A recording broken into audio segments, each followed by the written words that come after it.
Hey, everybody. Welcome to the Channel Surfers, podcast number 8.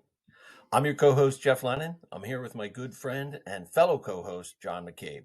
Hey, Jeff. Cool. So, today, what we're going to talk about is PRM, Partner Relationship Management Solutions. Are you a believer?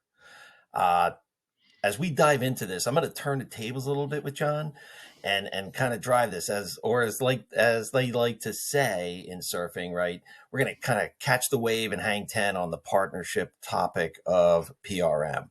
Now, the reason I really wanted to dive into this, we were talking about it the other day, is John is, we've had numerous discussions, okay? And John has effectively built out channel businesses with a handful of companies, both small, mid-size, and has firsthand knowledge of PRM.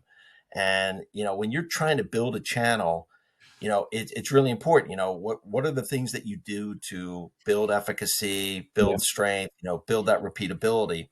So with that, I'm going to kind of kick things off, and my burning question is, right, why should a company invest in a PRM, and when is the right time to start, John? Great questions. And the answer to the second question, when is a good time to start? Now, right? When you're a young company trying to build out a brand new partner program, the PRM solution, in my opinion, is lifeblood. And to answer the first question, I think the importance of a PRM for a company is the ability to build a bridge between your company and your channel partners. And a PRM Okay. solution, much like a CRM, CRM is more focused on one-to-one customer type relationships. PRM is designed just for partner relationships, right? So, the importance of that and trying to convince the, executives of the company you're building this program for is, you need a way to communicate with your partners. You need a way to Right. organize information for your partners. You need a way to manage deal registration. You also need a way to be able to track all of the important metrics that help with your sales cycles. Looking at a deal reg when it enters the system, seeing how it progresses from a deal reg opportunity into your CRM, into a real opportunity, into a quote, into a close. Telling how many partners are deal regging opportunities and how many partners are not. It's a good way to maybe fire some partners that really aren't working to bring you opportunity. So I feel PRM is a vital tool for any channel program, and I'd go as far to say, like, if I had a choice between any tool Mhm. that could help me in my program, PRM is number one. I ask for that first. Sometimes it's not an easy ask, and it's not Wow. budgeted, and you have to really be creative. I've done some things at companies where I've negotiated a free year of service if I sign a 3-year agreement. I've negotiated price. Some PRM companies are kind of startup new, and they're hungry and they want to get a deal, and they will negotiate price. Some companies I used to be able to negotiate price with are now, kings of the PRM world, and they will not negotiate anymore. But it's you have to stay within a reasonable budget. You have to be able to take on a lot of the Yes. implementation yourself.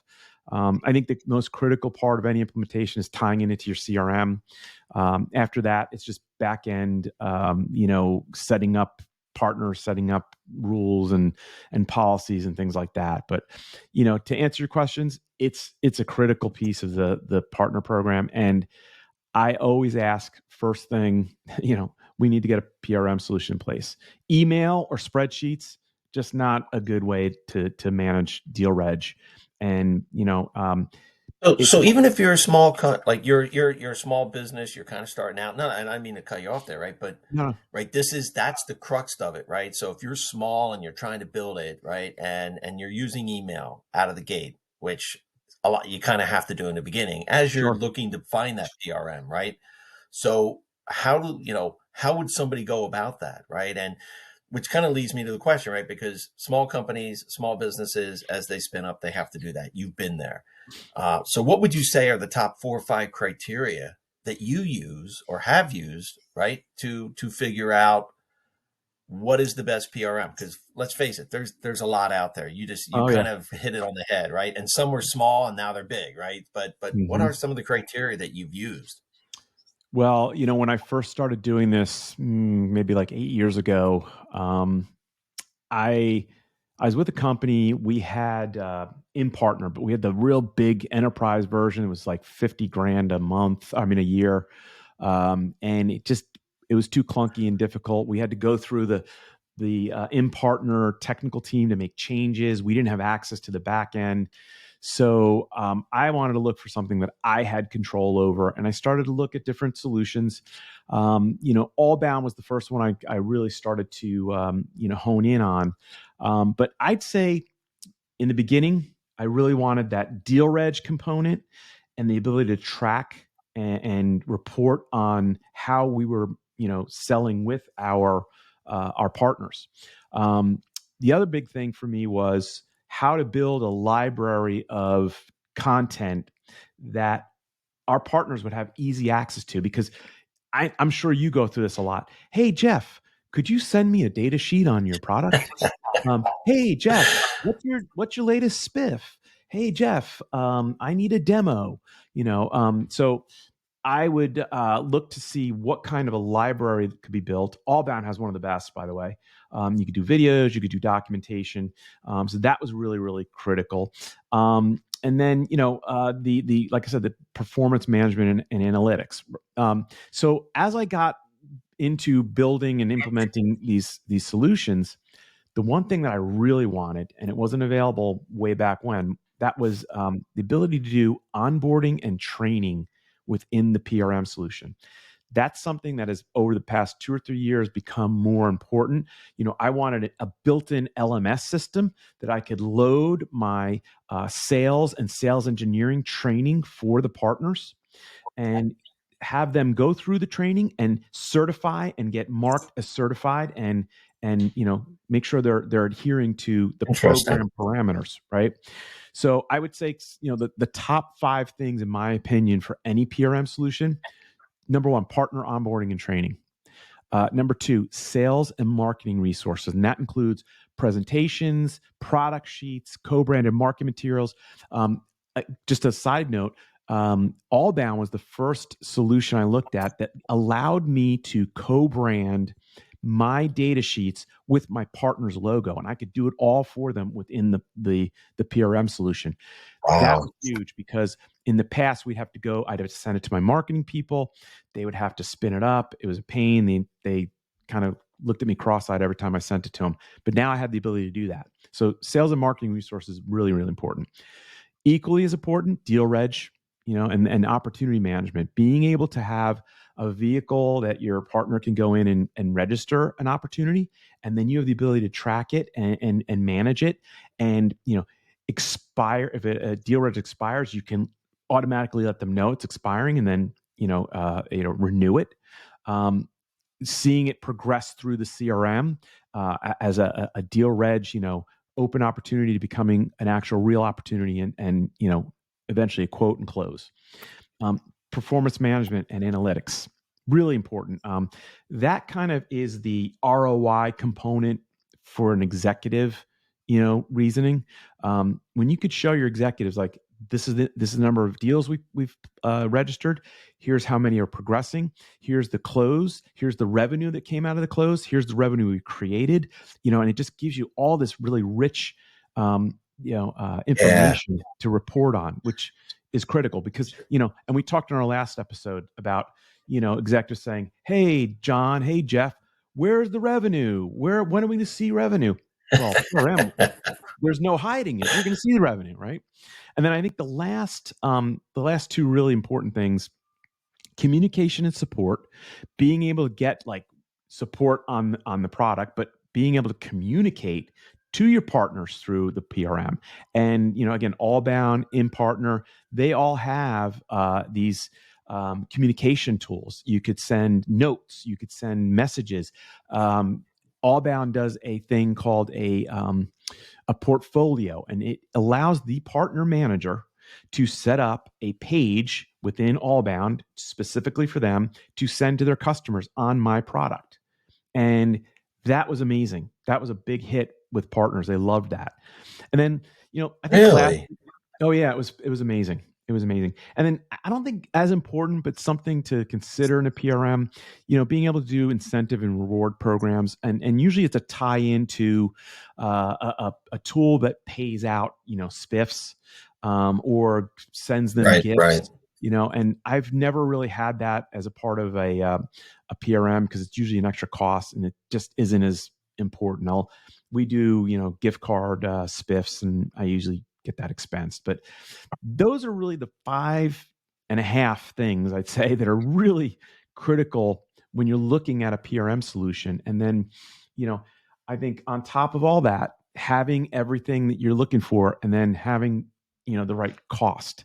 The PRM solutions range anywhere from, 25K a year to up to 80 to 100K, depending on how big your company is and how many partners you have. And I think you've got to be cognizant of that. And I've coached. I'm in partnership leaders. A lot of my fellow partnership leaders come to me and ask questions about how to yeah, implement PRMs. And I'm really, that's one of the things I emphasize is like, make sure when you're talking to these PRM solutions providers, negotiate the price, because it's, if you're a small company, it's a big expense to bring on a PRM. Again, when you make the decision, you then have to do implementation, and the biggest implementation is tying it into your CRM. So when you get a deal reg, it goes over into Salesforce, and you can assign it to a rep, and then they can run with it. There's also implementation or integration into like Slack. When a new deal comes in, you can set a Slack channel up, and everybody in the company can see that we have a new deal reg coming in, right? And that's really a cool thing. Again, right. part of communication. Transparency around the communication as well. I think that's Exactly. important. Yeah. Absolutely. So, you have, there's, look, the And that top was, by the 10. way, just I was just going to say, if you can, man, like pause. First of all, that was a tremendous amount of information, right? That you just unload. And I'm just saying, like it's obvious. One of the reasons that I wanted to do this when we talked the other day, I wanted to do this podcast is you do have a tremendous amount of information, right? And I'm Yeah. sitting here, and even from our conversation yesterday when we just said, yeah, let's do this, I'm taking some notes because you added even additional color and clarity, right, Hmm. to the Yeah. Yeah. why you want to do it. Yeah.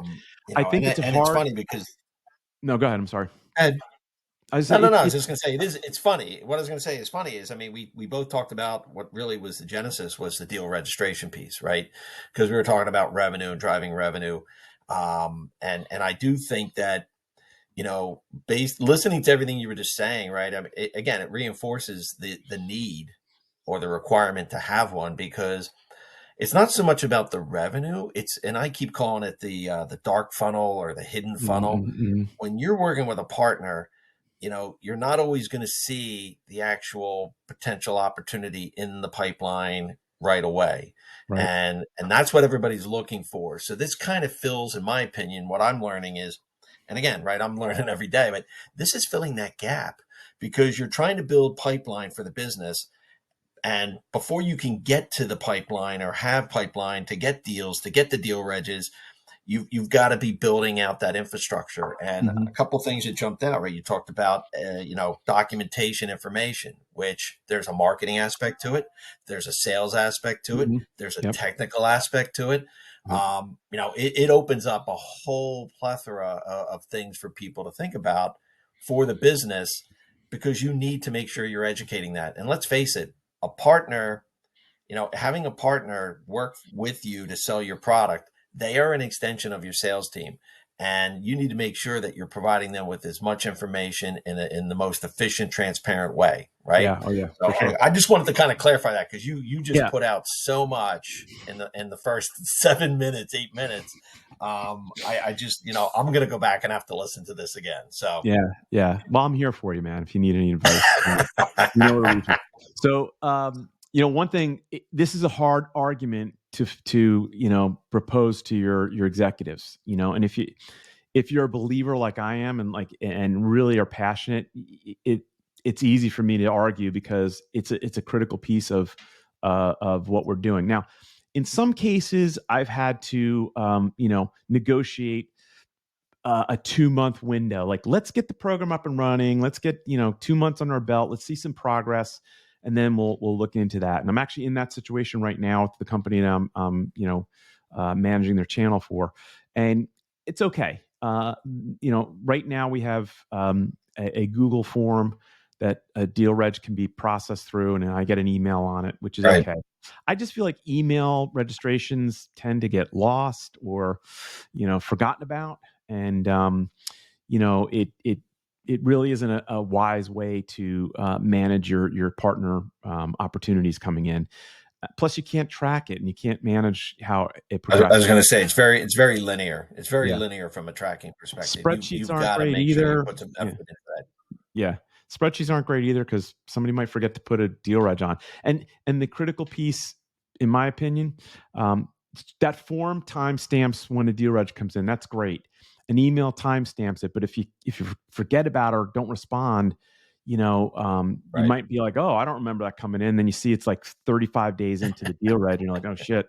So but I think with a PRM, when you have that deal reg coming in and it's locked and loaded in your solution and it's time stamped and you can manage it and the clock is ticking on it. You set up the parameters, 90-day, window, it will count off. And as it gets closer within, I usually set up a reminder 30 days out, like, hey, you're coming up on the 60-day, deal registration timeline.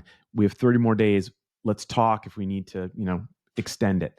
And we talked a little bit about this yesterday. Deal reg is really, I give 90 days for deal reg, but you're right yesterday saying it's not always accurate for sales cycle. Sometimes deals take 6 to 12 months. But I think if you have progress being made and the partner is actually involved and doing the things to help you move the opportunity to close, extending the deal reg isn't a problem. If a deal reg comes in and it's, look, how many times have you had a partner register a Mhm. deal just to stick a flag in the ground and be like, hey, this is mine. When it comes up, it's mine. Don't give it to anybody else. I see through those, and if there's no progress being made, the renewal isn't happening. It'll go back into the pool, and if someone else brings it to us, then and they have experience with with the customer, and they can help us progress a deal, they're going to get the deal reg. But I think it's just a smarter way of doing business. Look, we are a part of the sales organization. What we're doing is filling top of funnel, opportunities for the sales organization. We should be able to track that. I mean, marketing does it all the time with their leads. When the lead comes in, they mark it, they track it, and they could see how they're progressing. The opportunities that they're bringing into the company. That's what we have to do too. Right. I think Right. it's a good argument for you when you're talking to the CFO and to the CEO about this. Like, hey, we got to show our worth. We got to prove our worth here, and this tool is going to help us to track all that. Um, so yeah, and one of the things. So the bottom line is, I was Go going to ahead. say the bottom line with the PRM, right? My takeaway, dude. First of all, man, tremendous. Like, and the deal reg thing, I want to come back to that, but the bottom line is when you're trying to pitch it. Here's my takeaway: the money's in the metrics, right? Because you are developing pipeline, you are and it's not. It may not be pipeline in the sales funnel piece yet. It Mhm. could be just in a it's in a qualify stage or whatever. But it's allowing you to develop that sales cycle with the partner to get it. It's almost like a pre-sales cycle to get it into the system. Some will come in, right, like to your point, somebody says, hey, I have a customer XYZ, they need this, boom, they put in the deal reg. I mean, that's Right. great. Yep. But as you're building that efficacy and you're building the channel out and you're building the knowledge with your partner, so that, look, the whole point of having a partner is to get people to go out and talk about what you do and your Yeah. solutions in the context of solving problems for the customer in your absence. Yeah. I mean, that's the, for me, that's one of the ultimate goals. But yeah, but getting back to it. So when I started thinking about it, as you were talking, I'm kind of sitting there taking notes, and I'm like, all right, so we got this, and then I started flipping things because we started this conversation with deal reg. Hmm. So now it's like, well, integration's important. Having the ability to do the reporting and analytics. What is your support and training piece? There are three things that like just started to jump out of me because, well, first of all, the reporting and analytics, that's important because it's going to help you justify the actual purchase and what you're doing with it. But having the integration, again, streamlining communication, whether it's Slack, Salesforce, HubSpot, having those pieces so that there's an easy handoff of what the information is, so everybody Yeah. knows. And then the other big one I keep coming back to is that really documentation, information, the sharing of that. Um, Yeah. look, it's been a cornerstone of how I've always found myself to be successful. I found myself kind of a cheat code was I would take marketing documentation, data sheets, and I would tweak them. I would tweak them for the partner so that it was Hmm. speaking to the partner in the partner's, understanding of what they're trying to do. Hey, here's what you give to a customer, but here's what I'm going to give to you. That's the type of stuff that you have. And then I think you mentioned it was all bound, right? Hmm. Being able to do the training stuff, getting your, not just your salespeople, but getting the technical people to understand what it is. Yeah. Because it is a tag team. And if the technical person gives the nod, the salesperson's going to charge into that burning building, so to For speak. sure. Yeah. So let me kind of address what you're talking about because there are three things that I've really focused on. Right. First, the content library. Right. Every Mm-hmm. PRM solution now has some form of a content library. I think InPartner and Allbound are tops in my book, the way they present it. Allbound gives you like a little thumbnail picture of your document, and you can put a title on it. You can upload videos. You can upload white papers, data sheets, rep maps, things that you really need to show your partners. And I really am a big believer in, filling that content library with as much information as a partner would need to know how to sell us, right? So that's one real important thing. The LMS capabilities, again, coming into more and more into play as the PRM solutions mature. That piece, how it is to train someone, right? To train a partner, Mm-hmm. you might have to go in their Yep. office, sit down and do a PowerPoint, and then ask questions and like, okay, you are blessed, you are certified, and we will mark you, approved. This way, you could set it up so your training is right there at their fingertips, and they can go and do it at their own pace. And then you get notification when they are completed, and they will within their partner environment on whatever PRM solution you have in their environment, you will set up the matrix or the requirements, and it will show you in your reporting. XYZ partner has done 2 sales trainings and 1 sales engineering training, and they are marked complete, and that's their requirement for partnership. Right. And I really think training is probably the most critical of any channel program. The training is so important. And, at my last company, Extra Hop, we were toying with, doing training every 6 months. That's how important it was to us to recertify. Ultimately, we came back and said once a year is probably a good measuring stick because these reps are, the partners are busy.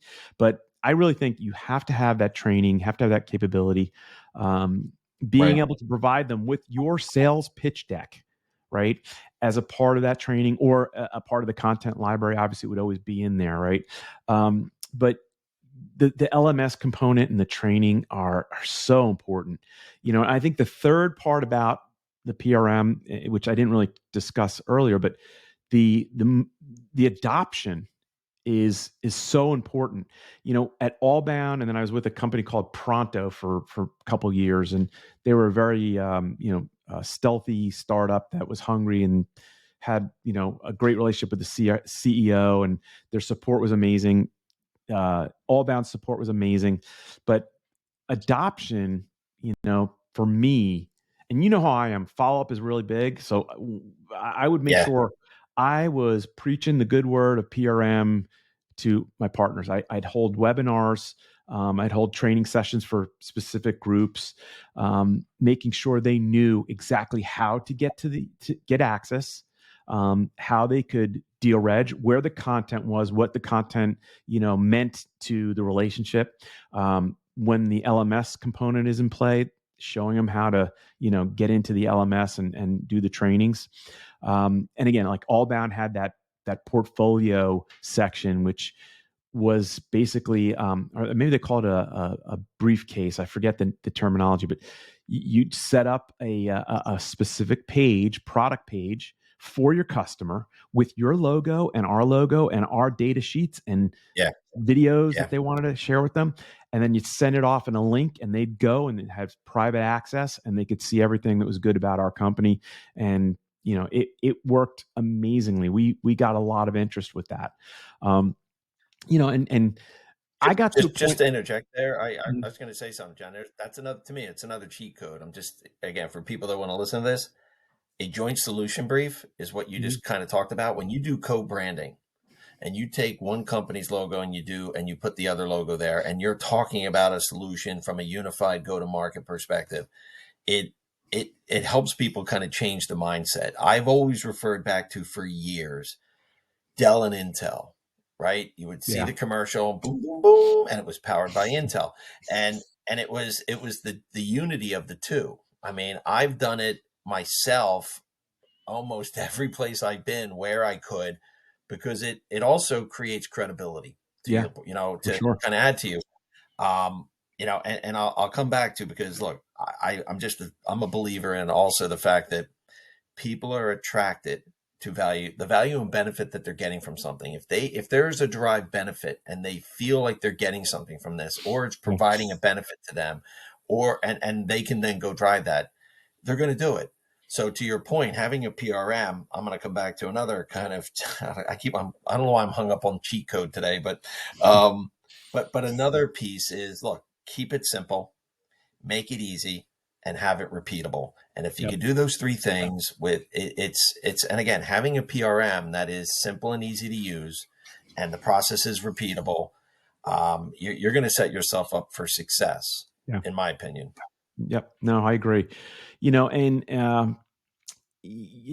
having the a PRM in place, and I didn't talk about this earlier, but it lends to legitimacy and maturity of your program.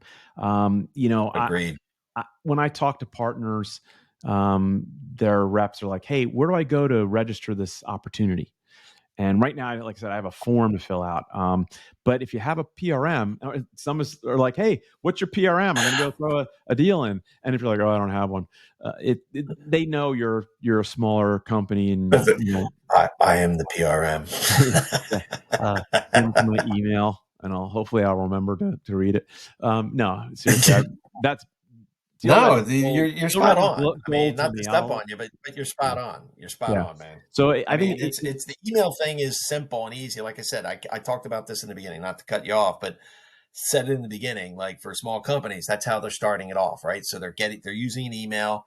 Then the next step is they move to a Google Doc, hmm and it's like it's just the iteration. But that's why I said, like, when do you do it? And it's to your point. My takeaway right now is it's got to be part of the plan. It's got to be in that maybe like by the end of the second step. So it's your third step, fourth step of building out.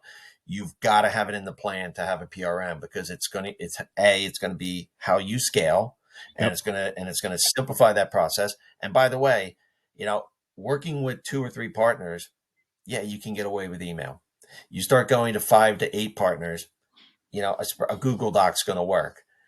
Once you get beyond 8 to 10, if you don't have a PRM, you're sunk. I'm just saying it's going to be too complex to manage. And maybe that's not the best barometer, but I'm just trying, in my head, I'm very analytical, and I'm just kind of like, I can see why you would do it, but Well, again, the more here's we something to talk think about it, about, I see Jeff. the value. Here's something to think about. Channel conflict happens a lot, right?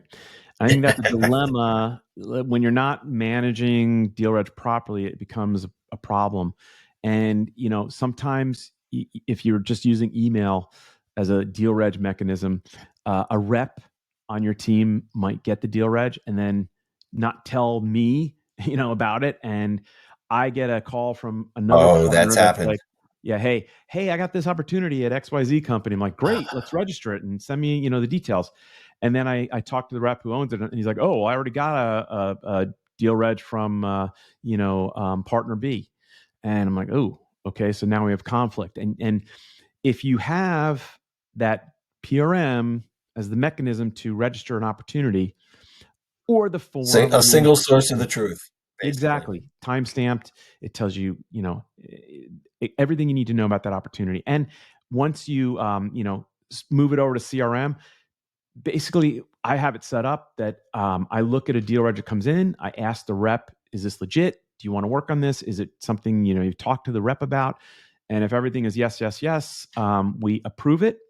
And that's the good thing about PRM. You can have a deal reg and it sits in a queue waiting for you to approve it, so it doesn't just go into the flow and get mixed up. You make sure it's a legit deal reg. You approve it, it moves over to CRM, and then it's off and running, right?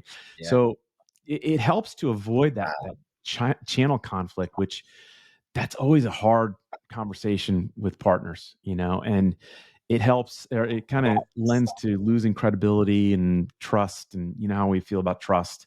So PRM just has so many components that help just make your whole program better. It improves the overall legitimacy and maturity of your program, and helps to control all the aspects of deals and training and management and things that you need. No, and I 100% agree. And you said something through that last part, and it also speaks to the maturity of the organization, right? Yeah. So I get it, new companies, but it also speaks to maturity. It speaks to the commitment of the channel that we talked about this on an earlier podcast. We are channel first, Mm-hmm. and our intent is to go to market with channel and with partners, because it's just that's our plan. Having a PRM kind of is that piece that says, look, we're committed to it, we're committed to the business.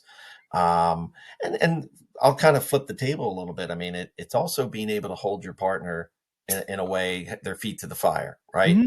Yeah. What are we doing? What are you doing? How are you engaging? What can we do to help you? Right. I'm all about, helping people get over the line, and where is the gap, right? Because you have partners, everybody's all, rainbows and unicorns when you first kick things off, and then over time it kind of starts to dwindle.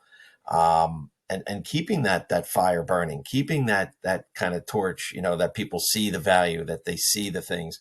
um doing a partner event, doing a co-event, and being able to kind of integrate that in, and making sure the promotional stuff Yeah. is tied back, and funneling those leads through there, right? I think it also Uh, shows not only efficacy, but the commitment to the partner.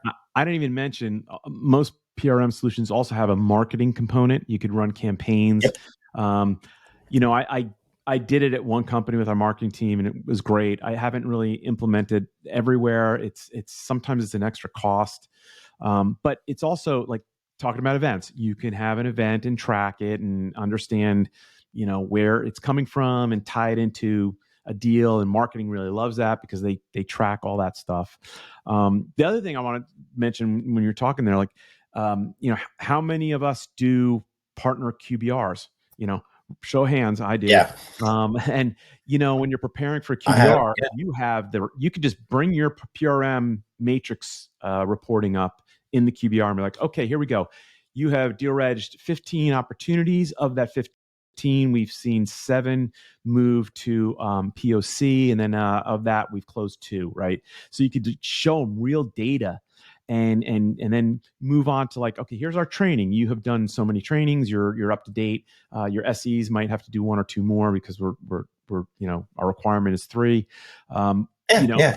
here's our content library. Here's what's new. It's making that QBR session a lot easier and real information that you can provide without having to like scramble through CRM and figure out, because how many reps tag CRM opportunities correctly? I fought that battle on Salesforce, tagging it as a deal reg or, company sourced and just trying to understand, how it was created and who, owns it. Right. So reps just create deals and they go and they forget about the partner piece, so, a QBR is like, it's instant information that is relevant and can show the progress and the, profitability of the relationship. Yeah. Well, and it comes back to one of the main points you talked about, right? The reporting and the analytics, having Mm-hmm. that reporting. I'll just kind of add the thing I always have liked about doing QBRs in general is I want to go back. Where did we come from? Right? What have we done? Yeah. Where are we today? And then kind of where are we going? And when you do the where you're going, it's also making sure that there's alignment with that partner. So that could be that could be another whole conversation. Mm-hmm. But so I kind of want to pivot back to something that you shared. I want you to share the story. You were working, you basically implemented a PRM, and then you went all in. You were like, I'll be nice with the term, but you went, right to the wall with it, and you were just like, hey, we're gonna do this. I'm going in. I'm going all the way to the wall. Um, so kind of give a quick, synopsis of that story, because it was Yeah. it's a good success story, but it really shows if you're going to do it and you are committed, Yeah. and not only that, but then you execute, you can have pretty immediate success in Mm-hmm. some instances. Yeah. Well, number one, I'm always looking to get better at what I do. I'm never satisfied. Like I know everything, right? I want to know as much that I can help the companies that I was hired to build out their program for it. And I started hearing about PRM about 10 years ago. And I'm like, what the hell is PRM? And I looked into it and I'm like, wow. I was like, this is something that's really interesting and can just, I saw all the value immediately. And in my first, role as, head of a global channel program for a small company out of the DC area, I felt it was very important that we had a PRM. And again, I had to kind of negotiate the pricing. I got a 3-year deal with Allbound, and they kind of gave us a year free because we were signing a 3-year deal. And they're really aggressive and hungry at that time. So I got, a phenomenal deal. Plus, we had a contract with Salesforce at the time. And it was, for my money, Salesforce just isn't the type of PRM I recommend. They're great for CRM. They're not great for PRM. So I went all in on Allbound. And at first I thought, oh, well, it'll just turn on and be ready to roll. And I got on the first call with the implementation team, and they're like, okay, who's your Salesforce administrator? And I'm like, oops, I didn't know to bring them.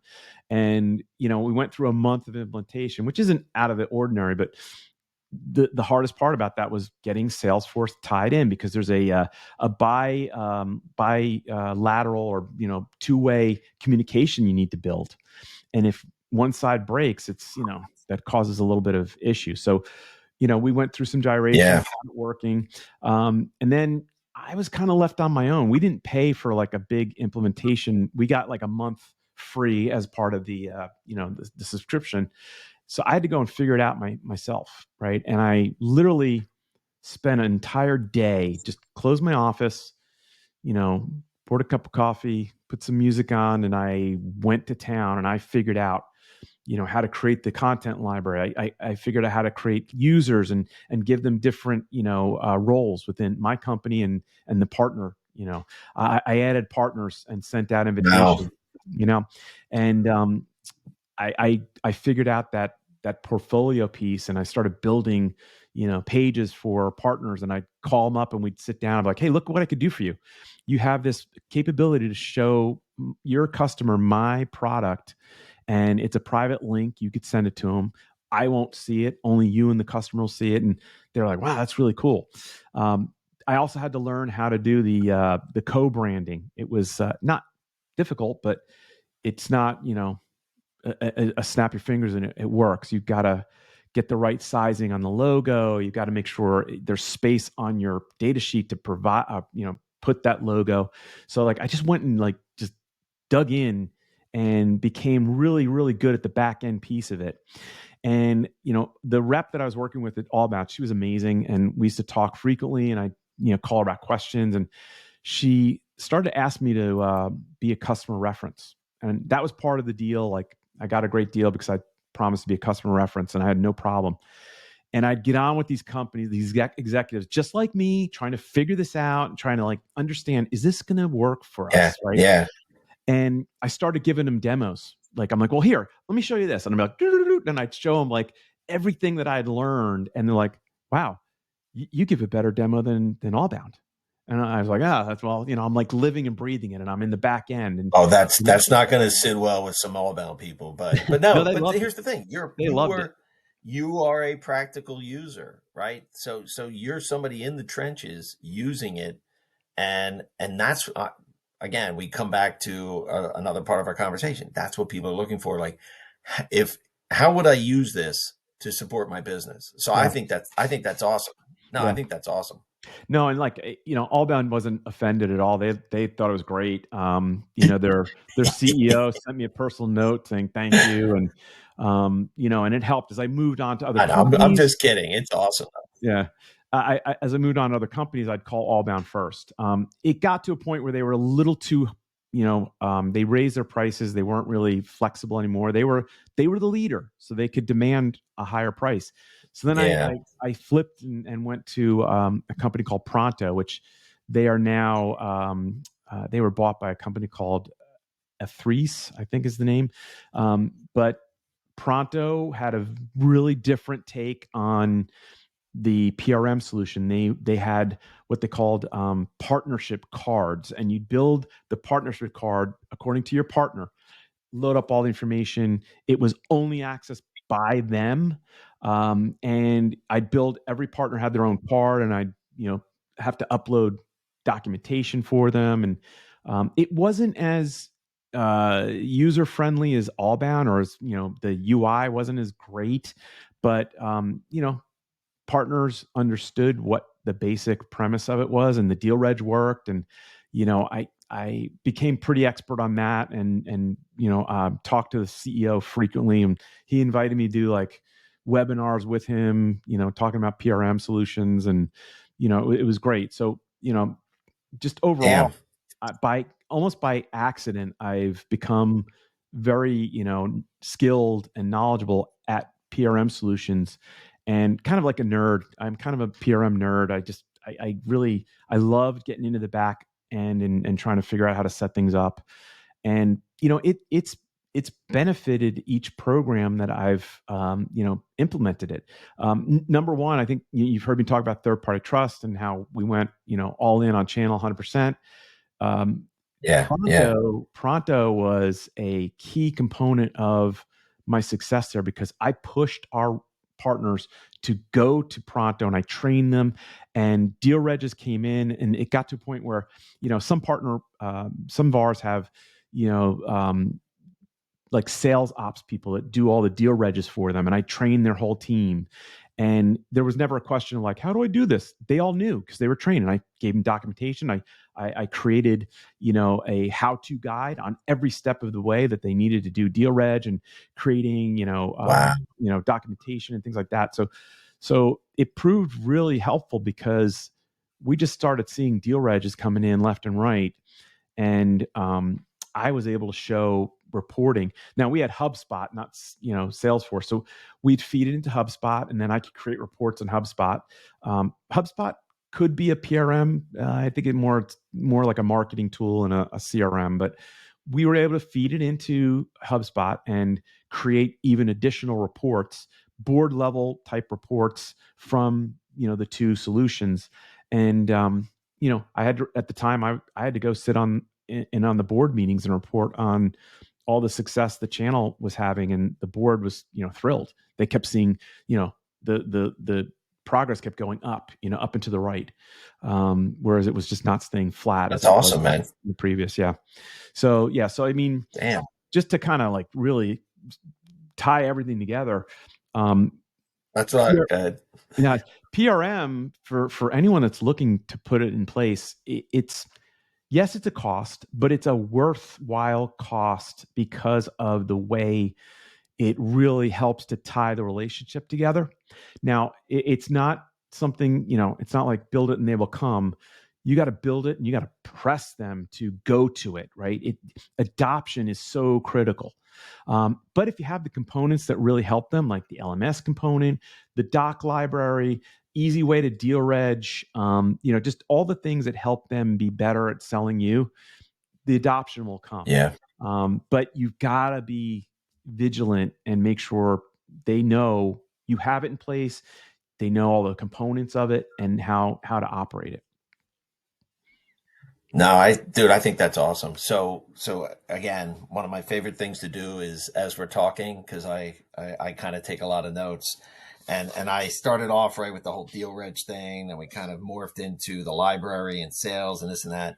So just to kind of to your point, let's kind of tie this off, and I definitely see us kind of pivoting, maybe even bringing somebody from a PRM onto a call at Mm-hmm. some point, Yep. and just kind of talking it through. But here was kind of my takeaway from the I'll say the criteria. So we talked about number one, having something that I think, and you mentioned it twice or at least three times through the conversation. It needs to be user friendly. It has Mm-hmm. to be usable. It has to be Absolutely. flexible. Yep. There has to be integration capabilities to your other systems, whether it's an LMS, a CRM, other systems within the organization, and Yep. also potentially even externally if once you get large enough. The reporting analytics, can't say enough about that. It Most ties certainly. into right. That one is the linchpin because it ties into your justification to show why you have it and what you're doing internally. But we also talked about it from an external perspective of supporting your partners, doing QBRs, being able to provide them with reports on here's the amount of deal registers. Hey, we did an event together. Here's Mm-hmm. the efficacy. Here's what we're getting from that. And then the other is training and support, right? Being able to do both training internally to make sure that people understand, but pushing that out both from a sales, a marketing, and a Mm-hmm. technical perspective to your partners. Yep. Having that ability to manage that and also have it the logistics around what you're actually showing people. Again, taking that, bringing it back to reports. So when people do go in and do the training or they are pulling down information, you've got reports, you've got analytics, you show activity. That's going to help your value. I kind of made a note because one of the things I want to do as a takeaway from this is, and I'll call it the top 7 questions to ask when looking to engage with a PRM. Yep. So what we do when we post this, what I'd like to do is kind of pull that together because I have a couple of things that I wrote down, but I want to circle back with you. And Mm-hmm. I think it would be really great to submit as a post. And then, Mm-hmm. as we talked about on our last podcast, anybody, if you have comments, feedback, would love to hear it. If you've got I'll say a different or an expansive perspective around PRM, would love to hear it. And we can look to maybe include that in a future conversation because Yeah. the whole goal here is, as we talk about joking, from a channel surfing perspective, it is being able to surf and navigate the different aspects of channel, the different Mm-hmm. components. I think it could be helpful. So with that, John, I'm gonna thank you, man. I mean, Mm-hmm. this was good. Like I said, I took a crap load of notes here. I love Excited talking about to, it. I'm a nerd, so I love talking about that stuff. PRM but nerd. no, it's it's more than just being a nerd, man. I mean, you have a level of knowledge and proficiency around it, which again, as I shared with you, it wasn't always a forte of mine. I'm aware of them. I've worked with them. I've used them. But the more we talked about it, I thought it was important to bring this to the table. And I'm really, really, really excited about this. And like I said, I think there would be additional conversations down the road and engage with other people about this. So, John, with that, thank you again for the opportunity to do this podcast with you. Yeah. Enjoyed the conversation today. PRM, are you a believer? John definitely is, I am and for sure. I think I'm going to get on the bus. I think I'm There you getting go. on the bus, or Well, I'm getting on the board. We're going to ride glad that wave. I could help convince you. So now this is a good conversation, Jeff. I appreciate you, emceeing and hosting it. And, as always, you can all find us on pretty much every podcasting tool that's out there. Our website's www.channelsurfers.com. We also have a LinkedIn page that you can check out, and we post our recordings there, and we post we'll be posting some articles based on our podcast. But we appreciate the audience, and really hope to see you come back. Awesome. Thanks again, John. Take care, everybody.